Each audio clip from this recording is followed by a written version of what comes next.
nominasi Ami Award juga, seperti apa sih perasaannya? Iya, yang pastinya suatu kebanggaan buat aku kembali dipercaya untuk karya aku masuk di nominasi Ami yang ke-27, yaitu di tahun 2024 ini. Nggak nyangka juga, karena pada awalnya lagu yang aku produksi ini, yang aku rilis ini menceritakan tentang aku dengan suami, kan, dengan LDR aku dengan suami, makanya judulnya Aku Kangen Kamu. Surprise bisa masuk di nominasi Ami, karena sama sekali aku tidak tidak menyangka, walaupun memang setiap dalam karya aku selalu memberikan yang terbaik, dan aku memang selalu aimingnya masuk nominasi Ami. Masuk nominasi aja itu udah suatu kebanggaan buat aku, karena tahun lalu pun lagu aku juga masuk nominasi, dan alhamdulillah 3 tahun ini berturut-turut lagu aku masuk gitu dalam nominasi Ami.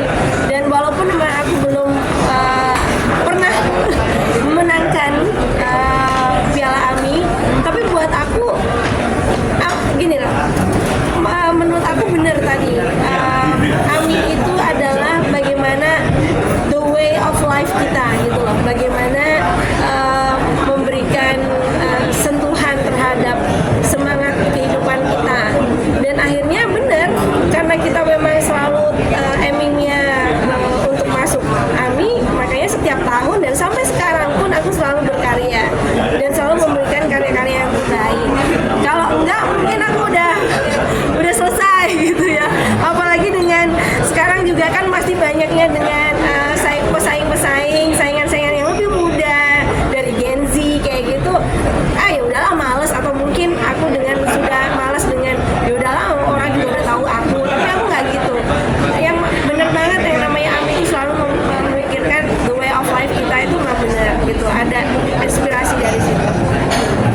Mbak, ini kan lagu juga pengalaman pribadi juga, pada akhirnya diapresiasi. Seperti apa sih untuk proses kreatif menyalurkan pengalaman pribadi jadi sebuah lagu? Benar, jadi kan awalnya itu sebenarnya berawal dari kegalauan aku yang LDR dengan suami. Terus akhirnya aku menghadap ke label aku, ini kayaknya kita harus bikin sesuatu nih dari perasaan aku yang sekarang. Yuk kita nulis bareng-bareng gitu kan.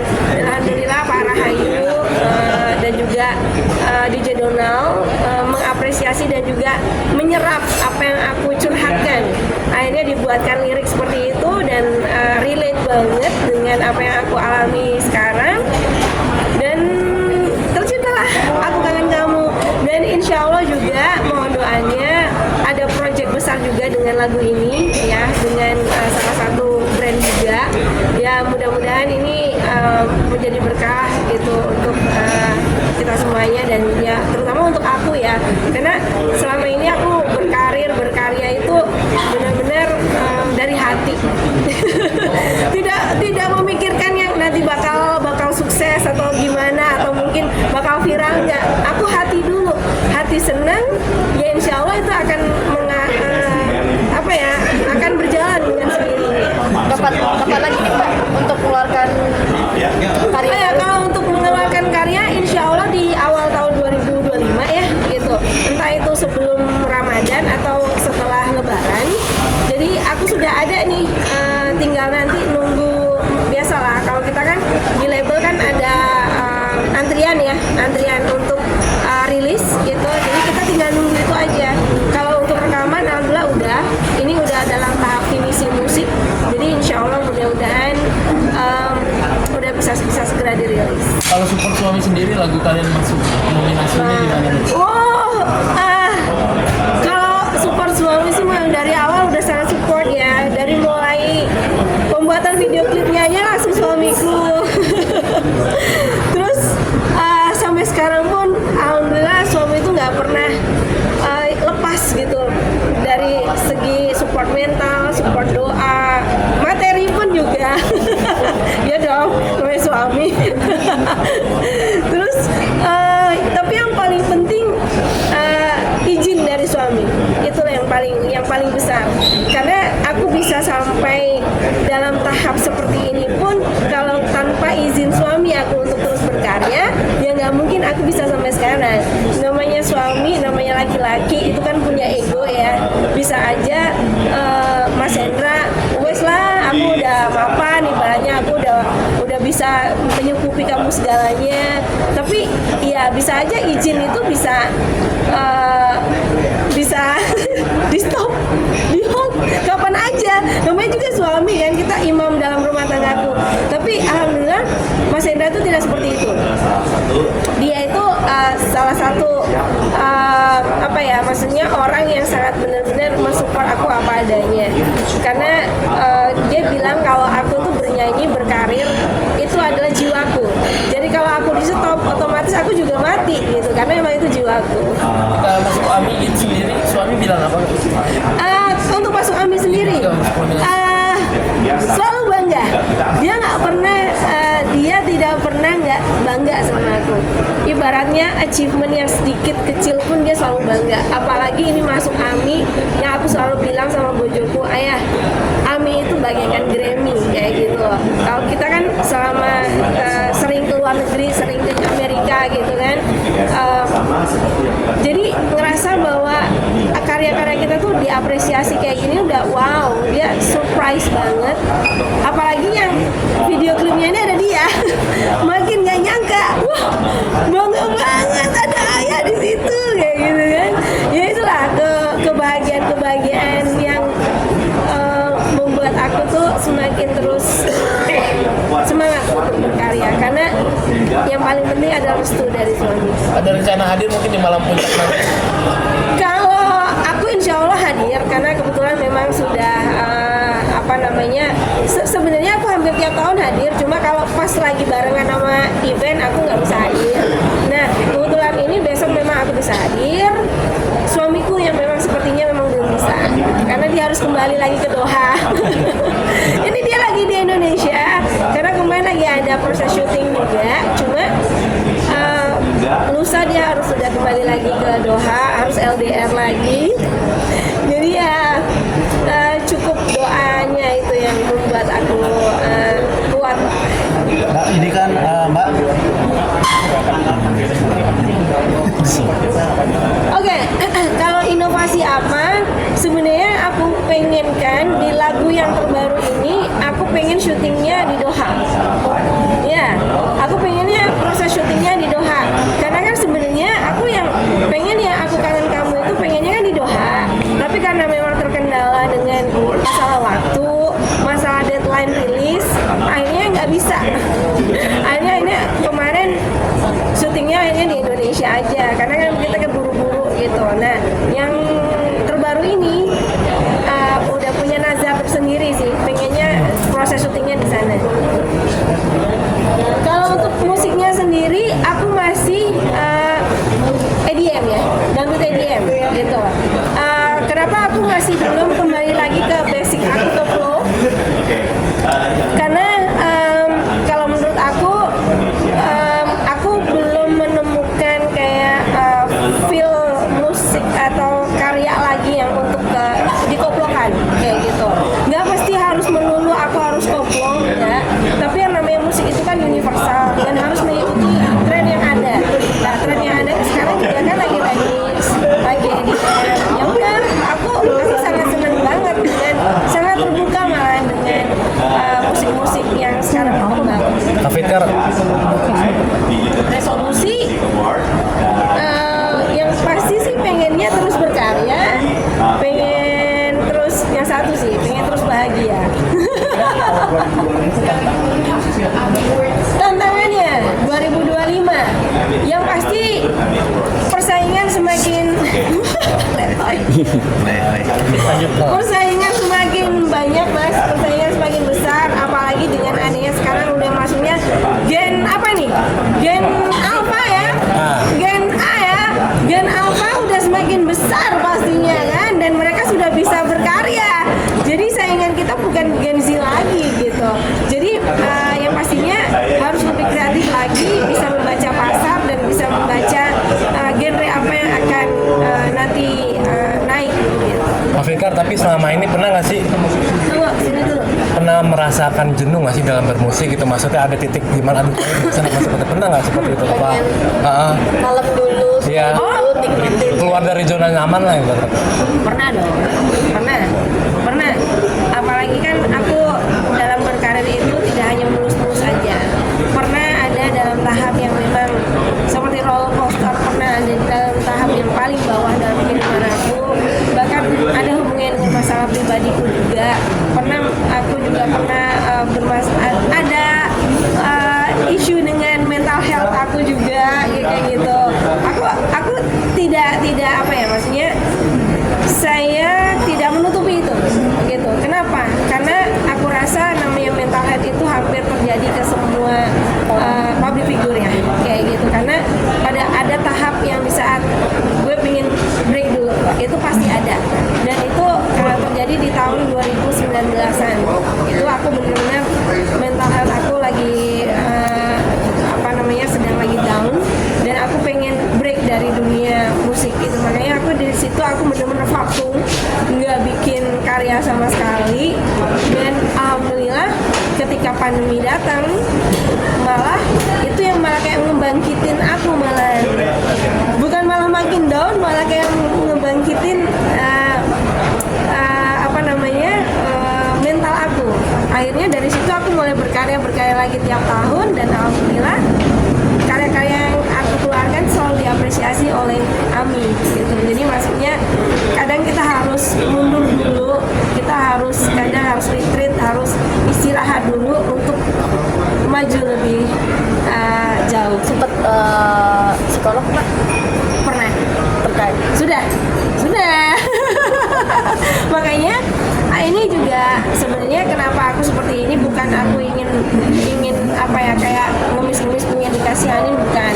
Tapi ini juga sebenarnya aku ingin sedikit memberikan kisahku, dan biar juga teman-teman musisi atau penyanyi di sana juga yang pas lagi mentok ibaratnya, lagi mental health-nya lagi benar-benar terganggu, ya harus istirahat dulu. Bahkan ke psikolog pun juga nggak masalah, karena aku pun udah berkali-kali ke psikolog gitu. Ya karena itu semuanya adalah way of life ya, maksudnya mengaruh semua, nggak hanya rumah tangga, karir, itu semuanya jadi satu. Akhirnya membuat aku semakin tuh down gitu. Dan alhamdulillah setelah aku juga menjalani beberapa konseling dan lain-lain, itu yang buat aku kembali bangkit kayak gitu. Jadi ya makanya kan wajar kan banyak yang maaf ada yang sampai akhirnya ke arah yang negatif, bahkan sampai menghilangkan nyawa sendiri dan segala macam. Nah itu sebisa mungkin janganlah gitu. Aku pun tidak malu kok untuk mengungkapkan bahwa namanya mental health itu dalam berkarya, dalam bermusik itu juga menjadi taruhan, karena ya itu bagian dari kita. Namanya juga kan kita kan sebagai public figure kan pasti juga ada dikejar-kejar ya, deadline dan segala macam, itu ya udah bagian dari kehidupan kita. Harus terlihat perfect ya Mbak? Ya mau nggak mau, karena itu bagian dari kehidupan kita. Mbak, mungkin sedikit ekosistem. Sebenarnya kalau masalah ekosistem mesti perlu diperbaiki atau enggak, kalau aku melihat sih masalah ini aja sih, isu-isu yang misalkan isu-isu yang sedang berkembang. Misalkan kadang kan banyak nih karya-karya yang asal sekedar karya, tapi tidak mempertimbangkan itu tuh berakibat terhadap generasi apa enggak, kayak gitu. Nah itu sebenarnya kalau masalah kebebasan mah dalam bermusik bebas-bebas aja ya gitu. Hanya saja jangan sampai kebebasan itu bablas gitu. Kalau masalah royalti kan memang selama ini sudah ada kayak LPS ya seperti itu kan, maksudnya untuk yang memang ada badan-badan tersendiri. Nah memang selama ini itu yang memang selalu kita concern juga. Kalau aku lihat dengan adanya banyak sekarang musisi artis yang sudah aware, aku rasa kedepannya akan lebih baik.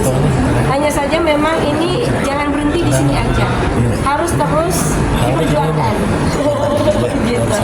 Mbak, mungkin sedikit ini kan Lesti juga kan masuk nominasi ya. Wow, Mungkin ya.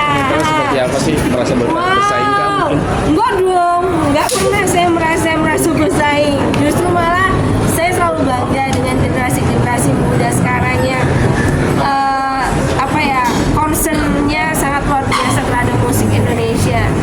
Ibaratnya kalau aku pribadi ya, aku berkarya ini kan untuk legacy ya, untuk warisan kedepannya ibaratnya. Ya kan harus diteruskan oleh generasi berikutnya, nggak hanya berhenti di kami aja. Dengan adanya generasi berikutnya yang memang bagus karyanya, ya harus kita apresiasi. Dan kalau memang Dede Lesti masuk, emang itu sudah ya worth it gitu. Berarti bukan ada persaingan ya, Mbak? Tidak, apa nggak ada itu, nggak ada persaingan tuh nggak ada. Bahkan yang masuk dalam nominasiku aja semuanya itu tidak ada yang namanya persaingan, karena semua menurut aku adalah deserve. Kita semuanya deserve untuk berada di sini, karena semuanya itu berkarya, semuanya kan tidak hanya masalah uang yang dikeluarkan, kreativitas yang paling nomor satu, mental dan juga waktu. Saling support ya buat Ya, kita dong. sama-sama masuk nih ya gitu. Ya, pasti dong. Bahkan aku kan ngikutin kan, kemarin ada beberapa award yang lain juga dan menang. Aku sangat apresiasi karena memang lagu-lagu dari Dede Lesti itu benar-benar tidak hanya sekedar viral, tidak hanya sekedar populer, tapi itu bisa dibilang berkontribusi dalam kemajuan musik Indonesia. Kenapa? Karena musik-musik yang Dede keluarkan itu selalu yang berkualitas, gitu loh. Vokalitas tidak hanya musikalitas, vokalnya juga berkualitas, dan itu yang menginspirasi generasi berikutnya. kan sosok Lesti sendiri di mata Kak Fikar. Sangat Musisi yang luar- seperti apa sih penyanyi seperti apa? sangat luar biasa, sangat kreatif, dan kalau aku bilang selama ini kan orang hanya membicarakan kebanyakan kan pribadinya. Kalau aku selalu melihat dia dari karyanya. Karya dia selalu menjadi tren, selalu menjadi acuan dari musisi artis-artis pendatang baru yang lain. Jadi dari mulai kemunculan Dede Lesti sampai sekarang, dan dia selalu konsisten, itu yang selalu aku banggain sama Dede Lesti. Berarti untuk bisa konsisten itu justru lebih susah kali ya, Mbak? Oh, sangat. Pertaruhannya ibaratnya sangat besar. Nggak cuma ibaratnya kayak duit atau apa. Enggak. Semuanya seumur hidup ibaratnya untuk bisa konsisten di dunia yang kita geluti ya. Itu seumur hidup. Pertaruhannya itu benar, karena aku ngalamin sendiri. Jadi ya karena memang itu udah jiwa, ya udah pasti ya semuanya bisa dipertaruhkan. Tapi pernah ketemu nggak sih kalau di belakang tahun? Kan pernah ngobrol apa gitu? Pernah, cuma memang beberapa kali ini memang belum sempat ketemu lagi karena memang kesibukan masing-masing. Tapi secara aku masih suka teleponan, masih DM, masih Obrolan apa? Mungkin sering ngobrol apa nih? Cuma aja. masalah bola sih. Oh,